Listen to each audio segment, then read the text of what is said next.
membuat orang itu bertobat atau enggak. Bukan saya. Saya tugasnya hanya bersaksi. Dibuka hatinya atau tidak, itu terserah Tuhan. Saudara yang dikasih Tuhan, jangan pernah takut Bapak Ibu untuk bersaksi. Memang kadangkala yang namanya iblis itu Bapak Ibu paling benci sekali kalau ada orang Kristen yang suka bersaksi tentang Yesus. Paling benci. Kenapa demikian? Karena saudara sama halnya merebut jiwa orang di tangannya iblis untuk kita bawa kepada Tuhan, dan iblis tidak rela itu. Makanya doakan Bapak Ibu, hamba-hamba Tuhan yang terus berjuang sampai ke pedalaman-pedalaman menceritakan tentang Tuhan Yesus itu. Bapak Ibu bisa menggunakan ini, Alkitab ini Bapak Ibu pakai untuk menjangkau banyak orang. Gunakan ini untuk apa? Untuk beritakan kasih karunia Tuhan. Nilainya ini kekal Bapak Ibu. Yang keempat Bapak Ibu, apa tujuan dan maksud kenaikan Yesus ke surga? Kenaikannya memberi pengharapan akan kedatangannya kembali.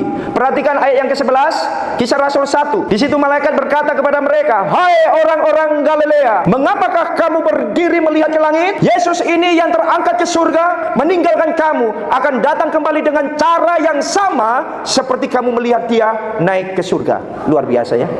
Pada saat hari kedatangannya yang kedua, setiap kita akan diangkat. Kalau kita masih hidup, kita akan diangkat oleh Yesus. Ini sesuatu yang luar biasa, dan ini yang kita akan nantikan Bapak Ibu. Ini menjadi sebuah penghiburan bagi kita di tengah-tengah dunia yang gak jelas ini. Makanya jangan pernah menggantungkan harapan Bapak Ibu kepada dunia yang gak jelas ini. Semuanya berubah, bisa berubah, tapi firman Tuhan tidak akan mungkin berubah.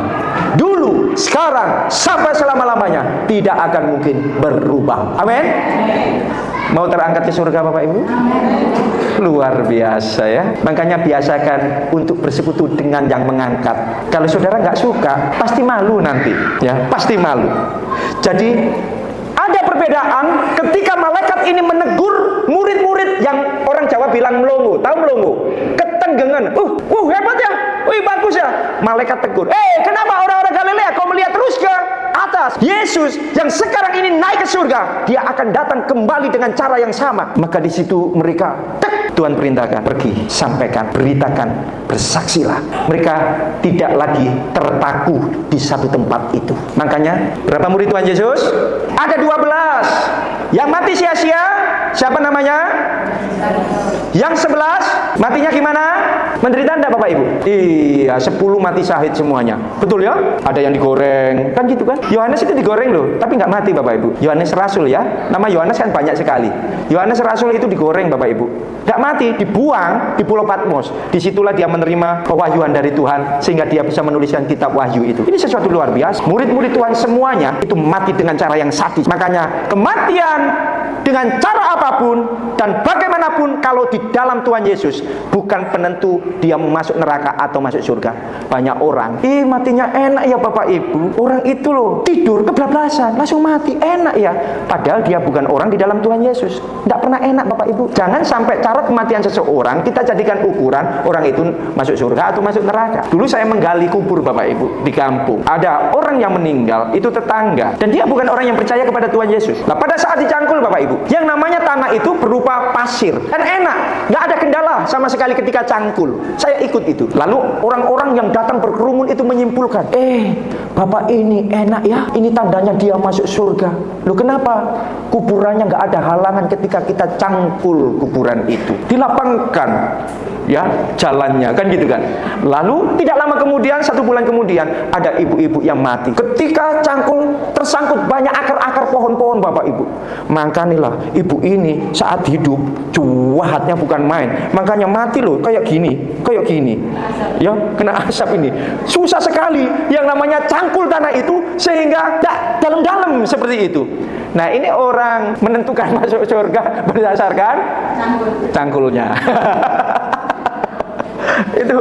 Itu bukan ajaran Kristen ya Bapak Ibu ya. Berikutnya, seorang teolog bernama Louis Berkhof, dia katakan, kenaikan Kristus menempatkan dia di surga sampai waktu yang ditetapkan untuk kembali menghakimi dunia. Dia sebagai raja di atas segala raja, dan tugasnya kedatangan kedua menghakimi semua manusia, baik yang hidup maupun yang mati. Dan penghakimannya adil adanya dan tidak ada suap-suapan. Dalam bahasa Arabnya ayat ini bunyinya gini, Isabnu Maryama imam madya wa hakama adlah. Bisa menerjemahkan Bapak Ibu? Artinya Isa putra Maria itu adalah hakim yang adil yang dilahirkan oleh Maria itu.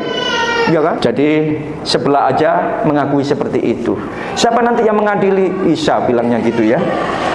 Kita nggak usah kaget karena pengadilan nanti, penghakiman nanti kita dipanggil satu-satu, tujuannya untuk terima upah. Tapi bagi orang di luar Yesus, penghakimannya membawa mereka harus masuk hukuman selama-lamanya. Berikutnya Matius 16 ayat 27, di situ dikatakan, sebab anak manusia akan datang dalam kemuliaan Bapaknya diiringi malaikat-malaikatnya. Luar biasa. Nanti kedatangannya di atas awan-awan, sama seperti ketika dia naik ke surga. Di situ ada awan-awan dan begitu luar biasa. Saat dia datang pun diiringi oleh siapa? Malaikat-malaikat dari surga. Luar biasa ya. Bisakah nanti kita melihat, Bapak Ibu, ini canggih sekali ya. Sekarang Iran, Amerika perang jauh. Indonesia sama Iran itu jauh. Tapi kita bisa tahu dari mana? Nanti Tuhan Yesus datang, kedatangannya sama. Di mana? Di Bukit Zaitun, Yerusalem. Apakah kita bisa melihat? Nanti kita bisa melihat, Bapak Ibu. Dan itu indah sekali karena kedatangannya menjemput kita orang-orang percaya. Amin. Maka daripada itu, sebagai kesimpulannya Bapak Ibu, kenaikan Kristus bukanlah akhir perjalanannya, melainkan awal pengharapan bagi kita. Kita berjalan seperti seorang musafir di tengah-tengah dunia ini. Kadang-kala kita terjatuh, terkadang-kala kita terplecok, terkadang-kala kita lelah, capek. Tapi ingatlah, ada harapan yang besar dalam hidup kita. Harapan itu ya dan amin di dalam Kristus Yesus Tuhan. Dia pasti datang. Karena kepergiannya itu pasti, maka kedatangannya yang kedua kalinya itu pun juga pasti. Kiranya Tuhan Yesus memberkati.